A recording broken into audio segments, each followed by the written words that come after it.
Hoje quero falar a vocês sobre não esperar pelo impossível.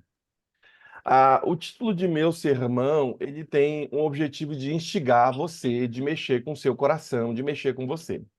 Porque sabemos que Deus é o Deus do impossível e você já deve ter ouvido vários sermões sobre esse tema de Deus ser o Deus do impossível. Mas o meu sermão hoje tem um objetivo diferente: não esperar o impossível. Ah, Mateus capítulo 19, versículo 26, declara o seguinte: Jesus, olhando eles, disse-lhes: Isto é impossível aos homens, mas para Deus tudo é possível. Vamos aqui por parte. Para Deus tudo é possível. Há um outro texto ainda em Marcos capítulo, deixa eu voltar aqui. Marcos Lucas capítulo 1, melhor, em Lucas capítulo 1, versículo 37. Lucas capítulo 1, versículo 37 diz assim, ó. Lucas 1, 37. Porque para Deus não haverá impossíveis em todas as suas promessas.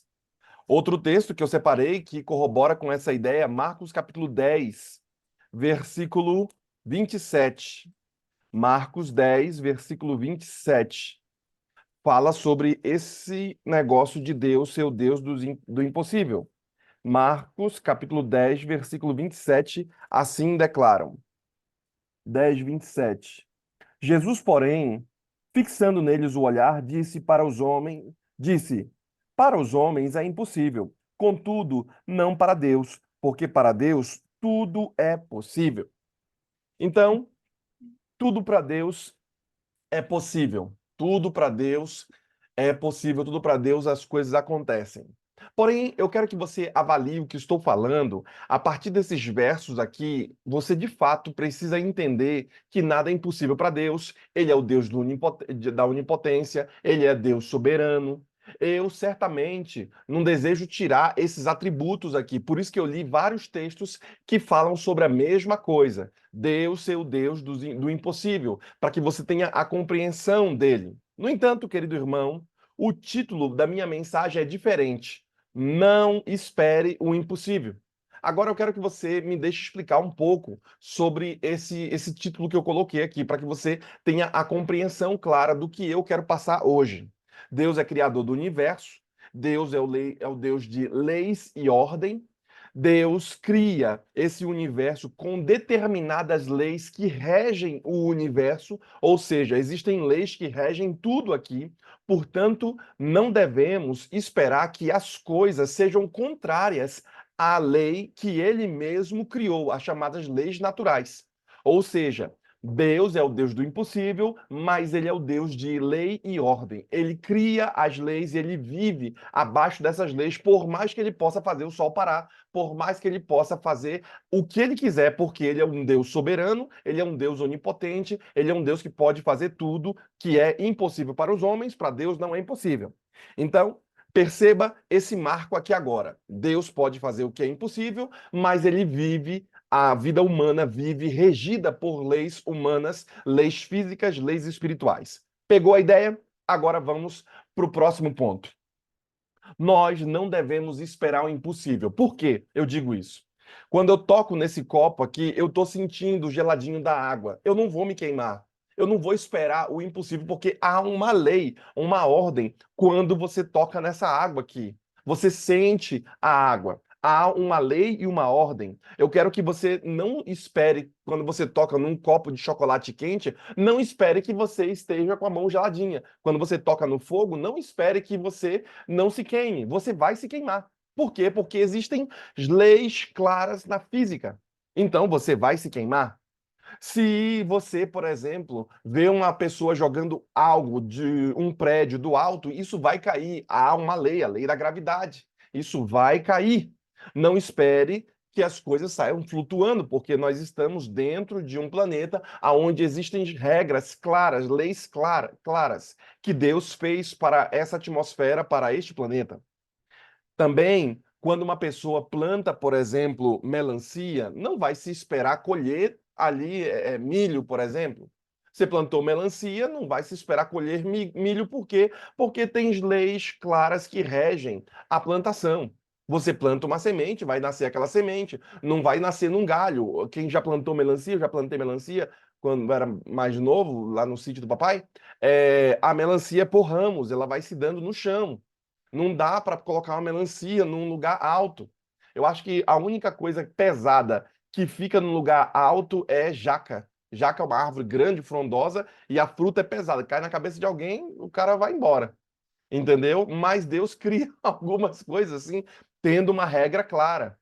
Ali também tem galho de cuieiro. Eu não sei se você já teve pé de cuieiro ou já viu pé de cuia, né? Cuia é uma cabaça de cuia. Uma cabaça você serra no meio, você tira aquela carne que tem dentro dela, vai raspando com colher e depois você coloca para secar. E aí tá feita a cuia. É assim que é feita a cuia, ela já vem no formato certinho, redondo. Tem cabaça também, que a gente coloca, abria um pedacinho, jogava água dentro, era cabaça. Tem várias coisas que você pode fazer. Então, perceba, quando você planta melancia, você vai colher melancia. Quando você planta milho, você vai colher milho. Então, não espere fazer coisas erradas e receber bênçãos. Não espere você estar longe de Deus e receber graça. Receber graça você sempre recebe, mas receber as bênçãos de Deus como se você estivesse ao redor dele. Portanto, talvez você esteja tendo problemas em sua vida porque você está plantando problemas em sua própria vida. Você é uma pessoa reclamona e você vai achar que tudo vai dar certo? Não. Você já está atraindo coisas ruins para você. Por isso, não espere o impossível. Saiba que Deus, ele trabalha dentro de uma atmosfera. Eu ainda vou mais além, dizendo a você que não é uma questão do que Deus pode fazer, o que eu estou dizendo aqui. Não é uma questão disso. Porque Deus pode fazer tudo, inclusive alterar as próprias leis. Não é essa questão que eu estou falando. Que já foram estabelecidas essas leis no próprio universo. Nada é impossível para Deus, e por isso que eu estou frisando isso, para que fique claro para você. Mas, enquanto suas leis não estão em vigor, ou melhor, enquanto suas leis estão em vigor, é impossível Deus fazer algo diferente. Por quê? Porque ele vive abaixo de suas próprias regras. Deus escolheu trabalhar com os limites que ele mesmo fixou. Se Deus trabalha com os limites que ele mesmo fixou, então você precisa também fazer sua parte. Por isso, o tema de meu sermão é não espere o impossível. Por quê? Porque eu também tenho que fazer minha parte. Tem gente, e ali eu tô lendo novamente, Rose, O Grande Conflito, e tô lendo em espanhol, porque eu vou pregar agora e tô lendo em voz alta. Então eu li os três primeiros capítulos, a introdução e os três primeiros capítulos de ontem. E uma das formas que o inimigo usou para poder perseguir a igreja foi introduzir na igreja o paganismo. Fez com que a galera começasse a. Porque enquanto o povo estava morrendo no Coliseu, ali a galera estava crescendo, o reino estava crescendo. A partir do momento que não tem mais Coliseu, não tem mais briga, não tem mais guerra contra o povo de Deus, porque o Joséfo diz que o seu sangue era uma semilha, era uma semente, né? Então, a partir do momento que não tem mais isso, eles começam a se paganizar. O diabo começa a entrar na igreja e ele começa a botar a bandeira dele dentro da igreja e se paganizar com a igreja de então. Ou seja, tem gente que vai ficar incomodada porque você está indo para o caminho certo. Assim como o povo daquela época, os que eram professos cristãos, começaram a se incomodar demais com aqueles que estavam fazendo o que era certo, ao ponto de expulsar e eles terem que sair. E aí vem dizendo, né, o capítulo 2, né, os mártires e os mártires, os primeiros mártires, e depois vem falando sobre as trevas espirituais que caíram sobre aquele povo. Então veja, querido irmão, às vezes você está fazendo o que é certo, vão tentar expulsar você porque você está fazendo o que é certo. Vão tentar falar mal de você porque você está fazendo o que é certo. Eu falo porque a Rose sempre está falando, batendo lata com um negócio de saúde, né? Ministério da Saúde e tudo, e essas coisas que ela sempre trabalha aí. Às vezes vão ter irmãos que não estão com a vida de acordo com a reforma de saúde e eles vão começar a perseguir esses irmãos da saúde, vão começar a tentar tirar. Por quê? Porque incomoda. Incomoda fazer o que é certo. Incomoda mostrar o erro. Foi o que aconteceu naquela época. Veja, querido irmão, que toda vez que você quer fazer o que é justo, o que é reto, o que tem boa fama, é nisso que você tem que pensar. Então, quando eu olho para a história aqui, eu percebo que tem parte que eu tenho que fazer também. Eu percebo que tem coisas que eu preciso fazer também. Então, mais uma vez, a mensagem clara que eu quero passar: não espere o impossível. Deus pode fazer tudo, mas tem coisas que você tem que fazer. Inclusive, essa questão de tomar a água de manhã cedo, que a Rose sempre tá batendo lá, tá aí falando pra gente, ó. Tá aí a água dela, tá vendo? Tá aqui, Rose. Já bebi já um copo, tô bebendo outro aqui. Tem coisas que você tem que fazer. Agora você não cuida de nada e você espera que a mágica aconteça, que porque Deus é o Deus dos impossíveis, e você vai ler todos esses textos que eu tô te falando aqui, e você vai dizer: não preciso, deixa eu fazer o milagre. Sabe, irmãos, o pecador frequentemente espera o impossível. O pecador sempre espera o impossível. Alguns esperam ser salvos por algum ato de misericórdia. Tem gente que espera, eu vou ser salvo porque Deus é amor, ele vai ter misericórdia comigo. Eu vou ser salvo porque Deus vai ter misericórdia com as coisas, só que o irmão não faz por onde. Ele tenta plantar melancia e tenta colher milho, o irmão é louco. Ele precisa fazer a sua parte. E por isso, meu sermão é não esperar o impossível. Sabe? Mas só há uma maneira de se salvar, alguém pode me dizer. E é um fato. Só há uma maneira de se salvar, que é Cristo, é o Senhor. A Bíblia diz o seguinte: pela graça, através da fé. Porque pela graça sois salvos mediante a fé. E isto não vem de vós, é dom de Deus, diz Efésios capítulo 2, versículo 8.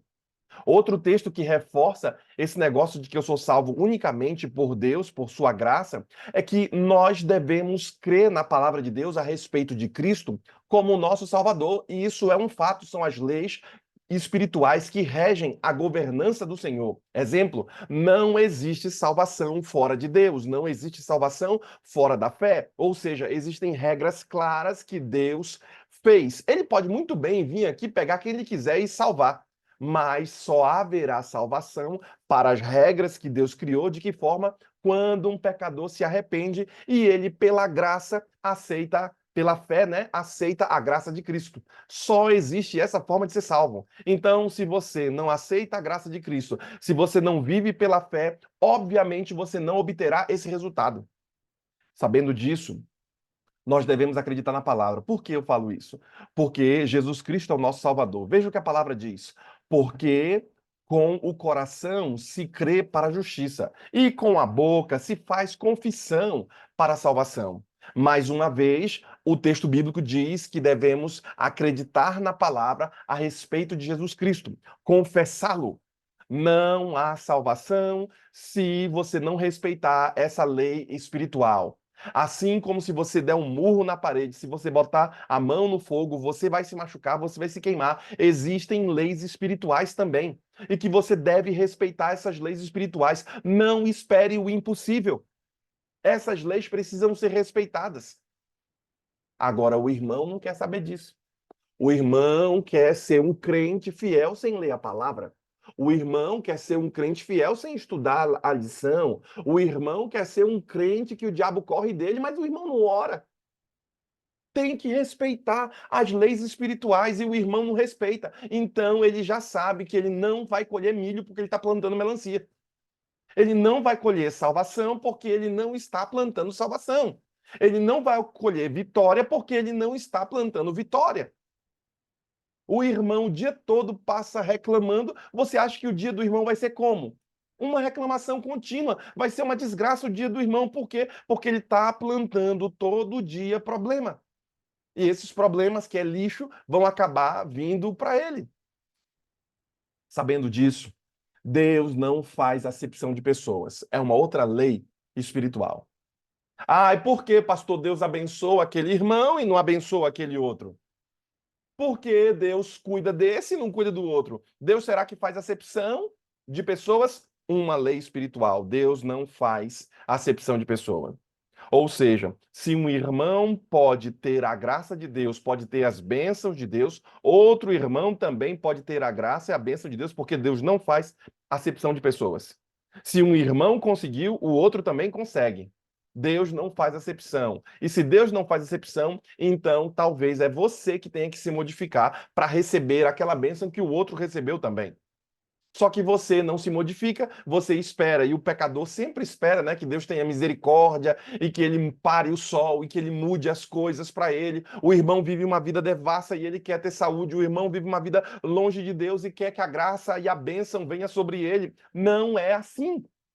Eu sei que graça é um favor, né, imerecido, nós não merecemos e ela vem. Porém, eu não quero que você só considere esse aspecto. Você considere que você também tem que fazer as suas coisas. Por quê? Porque muitos dos pecadores só olham para esse lado, de que eu vou continuar com minha vida torta e Deus, porque a graça vem, ele vai fazer com que o milagre aconteça na minha vida. E não é assim. Eu ainda vou mais além. O que ele faz para um, ele faz para todos. É uma lei espiritual. O sol nasce para quem?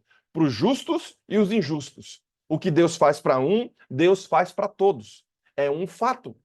E por isso a importância de você compreender que tem algumas pessoas que estão esperando ser salvo por algum ato misericordioso do Senhor. Eu sei que a salvação sempre será um ato misericordioso de Deus, mas você, querido irmão, precisa viver, aceitar, tomar uma decisão, porque Deus não vai arrombar o seu coração, porque existem leis espirituais que não podem ser quebradas, assim como leis físicas que não podem ser quebradas.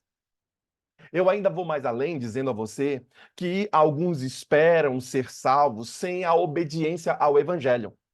Tem gente que quer ser salvo, tá tudo certo, salvo pela graça, e somos unicamente salvos pela graça, mas sem obedecer o evangelho. Há um autor que declara que na Alemanha, após o Hitler, aconteceu algo extraordinário. As pessoas queriam aceitar a Jesus Cristo, mas não queriam sua igreja. Tem gente que quer, eles diziam, né? Jesus sim, igreja não.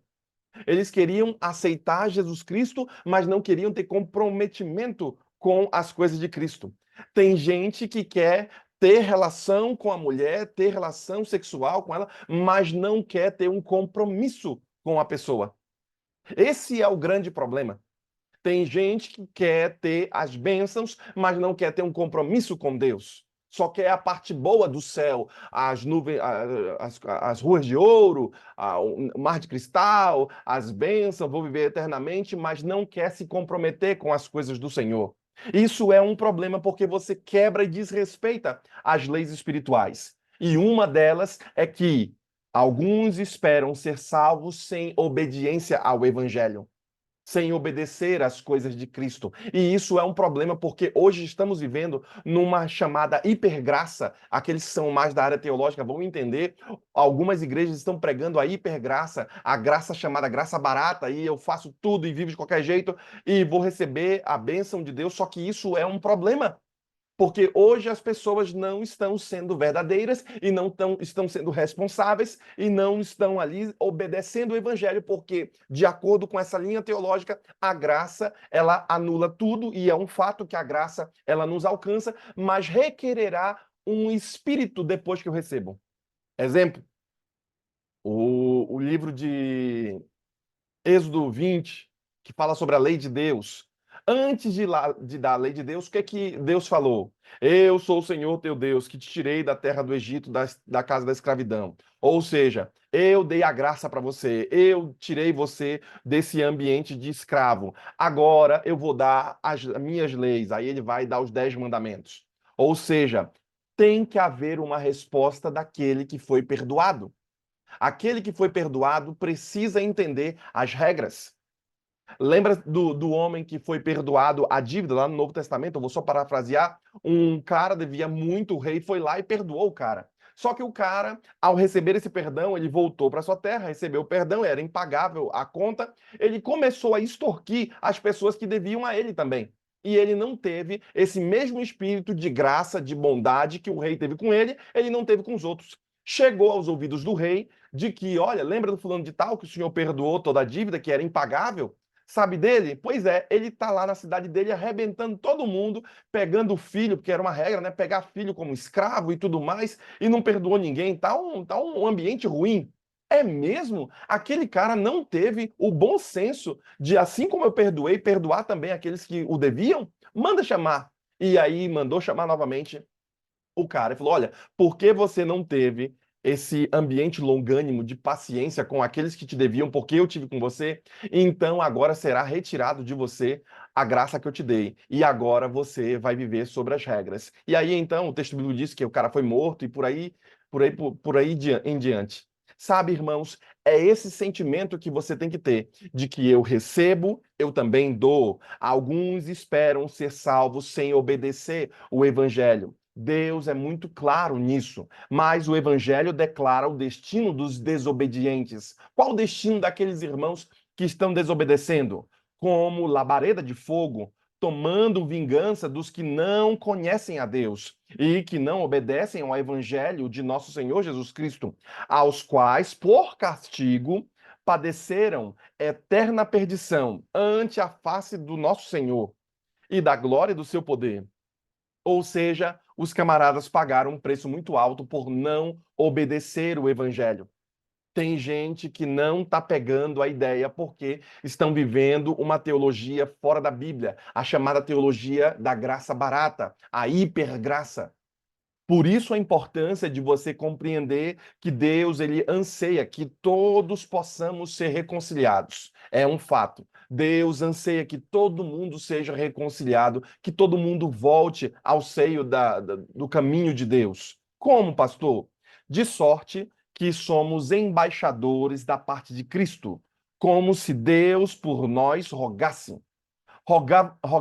Rogávamos, pois, da parte de Cristo, que vos reconcilieis com Deus. Deus anseia que você volte, que você reconcilie-se, que você obedeça a palavra do Evangelho, que você obedeça às coisas do Senhor, que como fruto do fato de você ser perdoado, como fruto daquilo que você teve de graça, que você agora comece a amar a Deus, que você comece agora a obedecê-lo, como um fruto daquilo que ele fez por você. Como não amá-lo? Como não obedecê-lo? Como não servi-lo? É esse sentimento que você precisa ter quando você olhar para o tema de meu sermão de hoje. Não espere o impossível. Eu ainda vou mais além. Ele não quer que nenhum se perca. Há uma outra regra espiritual, é que Deus não quer que nenhum dos seus filhos se percam. Ele vive abaixo dessa regra. Ele quer salvar a todos. A salvação não é só para um, nem só para outros. Deus quer salvar a todos. O Senhor não retarda a sua promessa. Ainda,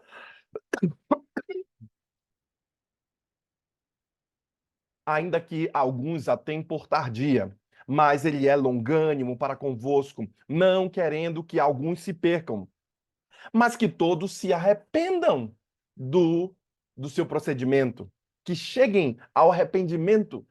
Deus quer que todo mundo seja salvo.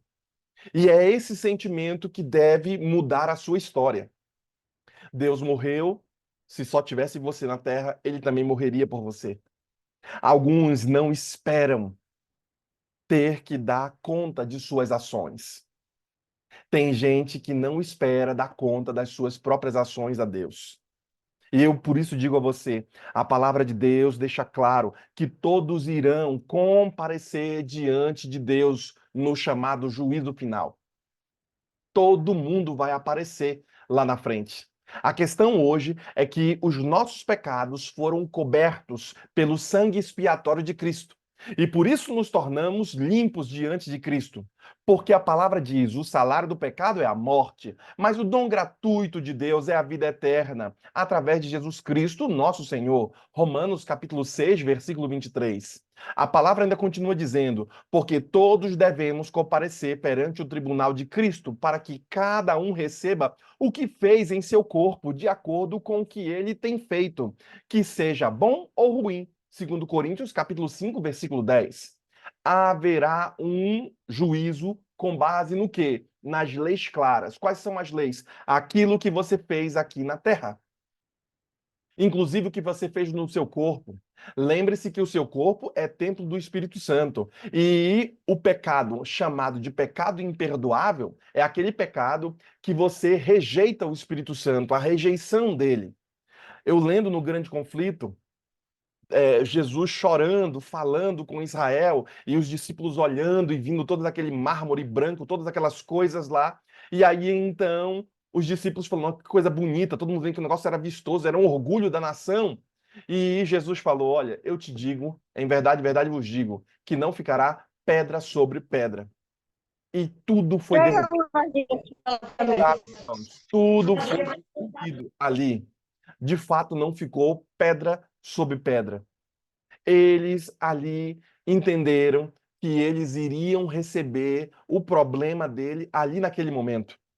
Eles começaram a sofrer. E aí o texto começa dizendo que eles foram, perseguiram Tito, por algum motivo Tito parou com o seu exército e Jesus já tinha falado para eles, olha, quando vocês virem que a cidade for sitiada, esse é o momento de vocês saírem da cidade. Quando vocês virem que a cidade foi sitiada, esse é o momento de você sair daqui. E aí, por isso, o grande conflito declara que nenhum cristão morreu, só os caras que não seguiram a Cristo. E o grande conflito diz assim: olha, qual foi o pecado deles? Eles rejeitaram o Messias, eles rejeitaram o único que seria o defensor deles. O único que iria defender Israel foi rejeitado. Antes, o templo tinha a sua glória, porque tinha o Shekinah, tinha a glória de Deus visível, tinha todo o ambiente do templo. Agora, no segundo templo, no novo começo, o templo era maior. Por que a glória do templo era maior do que a primeira? Porque no segundo templo, o próprio Deus estava presente, não era só sua glória.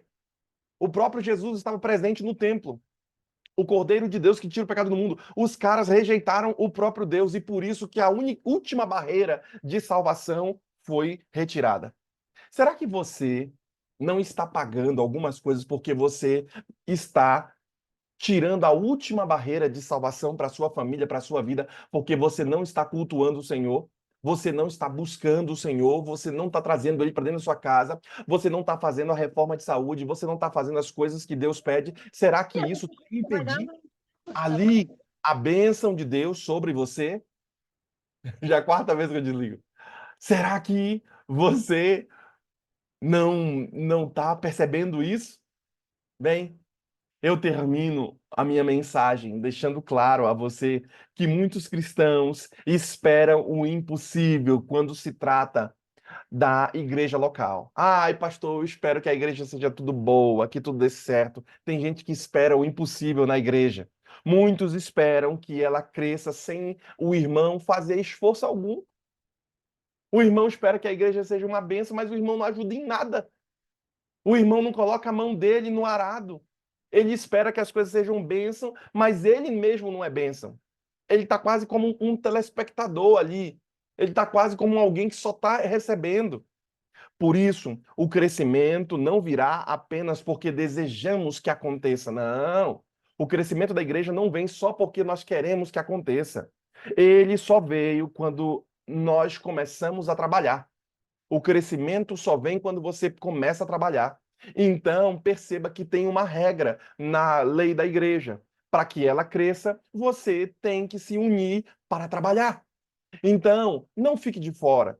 Que venha você e venham todos trabalhar no reino de Deus. Venha você e venham todos trabalhar na igreja, servir a obra de Cristo para que ela cresça. Por quê? Porque há uma regra clara. Alguns esperam milagre. Ah, vai crescer, vai fazer. Mas o irmão mesmo não apoia. Não apoia nem nos dízimos, nem nas ofertas. Não ajuda na igreja e ele quer que esse milagre aconteça. Não espere o impossível.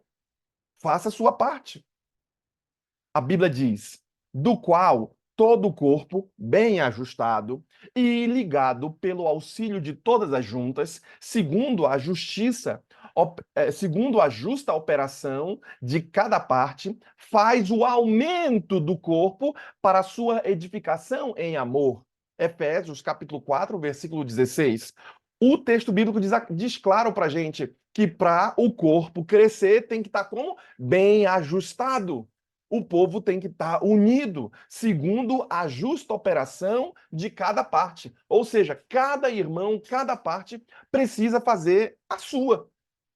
O pé tem que levantar para andar, a perna tem que levantar o pé, cada um tem que fazer sua parte para que o corpo esteja bem ajustado, para que a igreja cresça, para que haja milagre na igreja. Você precisa fazer parte desse corpo, estar bem ajustado para servir a causa de levar a igreja adiante.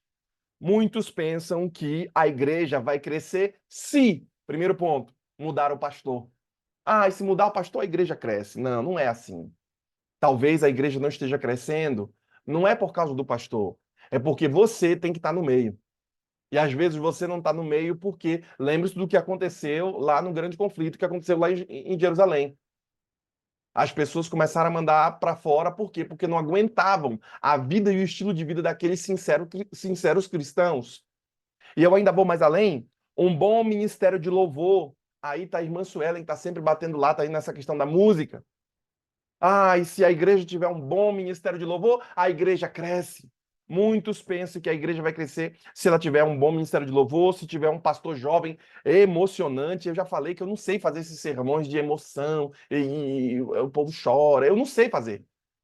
E mais alguns pensam que ter um pastor jovem emocionante, esses sermões, ai meu Deus, oh, bota uma bacia para chorar. Então, alguns pensam que é assim. Isso não vai fazer a igreja crescer. Outros pensam que um lindo templo, se construir, as pessoas virão, pastor. Se a gente construir um lindo templo aqui, as pessoas virão. Eu já vi muita igreja bonita vazia. Eu já vi, ixi, eu já vi muito. Você já deve ter andado por aí. Quantas igrejas evangélicas aí na América estão fechando? Algumas igrejas católicas estão comprando as igrejas evangélicas, aqueles grandes templos. Na Europa estão destruindo todas as igrejas cristãs, igreja cristã com mais de 600 anos, igreja cristã antiga, mil e poucos anos, estão sendo todas derrubadas.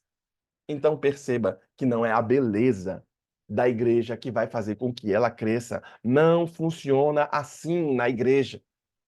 Por isso, o crescimento é o resultado de pessoas que obedecem à verdade.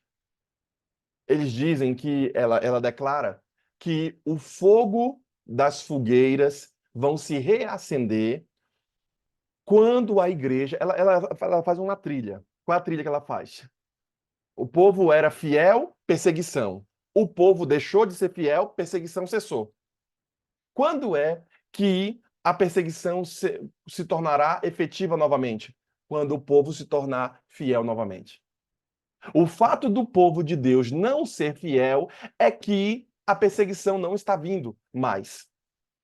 Não estamos incomodando, nossas mensagens não incomodam. O pastor pode pregar a vida toda, 40 anos, os sermões dele não vai ser preso, porque nenhuma mensagem dele incomoda mais. Ele não fala mais nada que incomode. Sabe, irmãos, o crescimento é o resultado de pessoas que obedecem à verdade.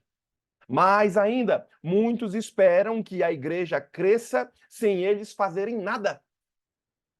Tem gente que não quer colocar a mão no arado e não quer fazer nada e espera que a igreja cresça. Eles esperam aumentar a participação de visitantes nos cultos sem eles convidar ou incentivar outros a virem. Aí o cara quer que a igreja cresça, mas ele mesmo não chama ninguém. Ele mesmo não chama nem os parentes dele. Ele mesmo não incentiva ninguém, mas ele quer que a igreja cresça, quer que tenha um milagre. Por isso, o meu sermão é claro em dizer: não espere o impossível. Faça a sua parte também, meu irmão. Sabe, queridos, eu termino a minha mensagem de hoje, depois eu termino, dou continuidade a ela, deixando um terceiro e último ponto. Tem gente que espera que os vizinhos e os familiares sejam salvos, sem confrontá-los com o evangelho de Cristo. Não, pastor, não vamos falar dessas coisas e tal. Você não confronta. E quando eu digo confrontar, eu não estou dizendo brigar, tá, irmãos? Mas você tem que colocar um marco. A palavra diz assim, por isso nós seguimos dessa forma, por isso a gente vimos, mas o irmão não fala, não, pastor, deixa para lá e tudo, vamos continuar aqui limpinhos, arrumados. Quando a palavra diz, e aqui o texto vem dizendo, que Deus veio trazer guerra e não paz, é isso. Quando você começar a fazer o que é certo, vão se levantar. Por quê, irmãos? Porque lembre-se, árvore que dá fruto recebe pedrada. Mas o irmão não quer receber pedrada, então é só não dar fruto. Simples assim. Depois ele o corta. Eu sei, o pastor é bruto e tal, mas quando a gente olha. Mas quando a gente olha aqui no texto bíblico, o irmão que dá fruto, o inimigo persegue.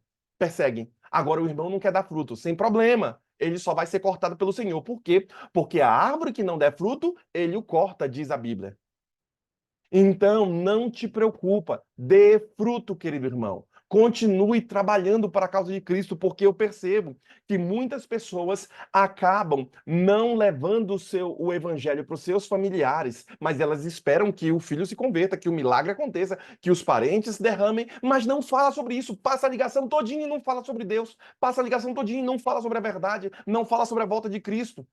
Lembra que há uma expressão que a profetisa diz que algumas pessoas, no dia da salvação, por que você não falou para mim sobre isso? Por que você não insistiu sobre esse assunto comigo? Você sabia? Por que você não jogou o balde salva-vidas para mim? Você estava dentro da igreja, que é o barco salva-vidas. Por que você não jogou o bote? Por que você não falou do evangelho para mim? Se passou o trabalho todinho, passamos anos trabalhando e você nunca me falou dessas verdades. É esse tipo de condenação que talvez esteja batendo na sua porta. Não espere um milagre. Faça a sua parte. Nos temas subsequentes, eu estarei falando a vocês sobre esse tema, que tem muita gente que espera o impossível. E eu quero desmistificar esse negócio do impossível, porque para muito irmão é um negócio mágico e tudo, e espera o impossível. Como é que eu faço para o impossível se tornar possível, se tornar realidade? Esse é um tema para o meu próximo sermão. Por isso eu faço um apelo hoje a você, enquanto o irmão Gaspar estiver orando aqui. Eu quero que você entregue sua vida na mão do Senhor e pergunte a Ele e avalie sua história. O que é que me falta fazer? O que é que eu preciso fazer para que o impossível se torne possível? Para que as coisas aconteçam? Hoje é o dia de vitória para você. Vamos orar ao Senhor. Irmão Gaspar. Oremos. Santo, santo, santo e eterno Deus que habita nos mais altos céus, nós te agradecemos, Pai, o privilégio que temos de acreditar em um Deus maravilhoso, Criador, mantenedor de todo o universo.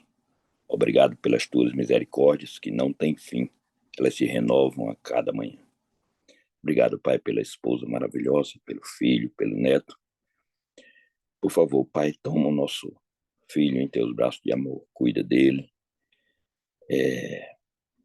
que ele possa, que teu Santo Espírito possa alcançá-lo, seu coração, trabalhe em seu coração e traz de volta.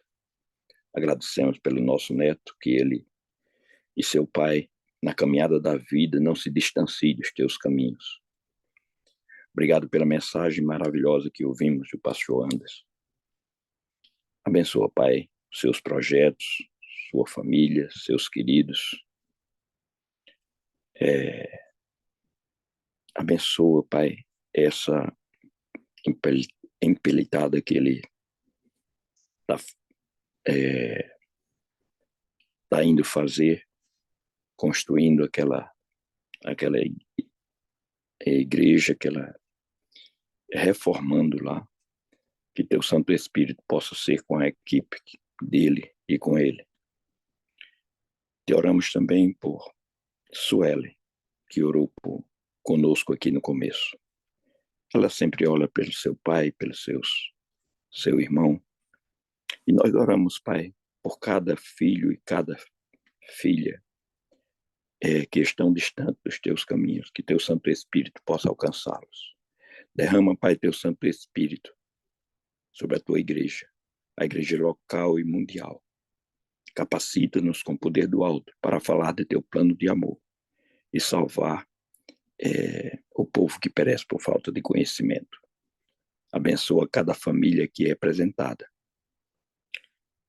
dando porção dobrada do teu Santo Espírito na vida de cada um. Nos prepara, Pai, para o breve encontro contigo. Ser com Roseli, sua ela e toda a sua família, que ela possa continuar dirigindo a tua igreja, o grupo, e que possamos, Pai, permanecer firmes até a tua volta. Dá-nos um dia feliz na tua companhia. Te pedimos e agradecemos, não que haja em nós méritos, mas em nome de Cristo Jesus, aquele que vive e reina para todos sempre. Amém.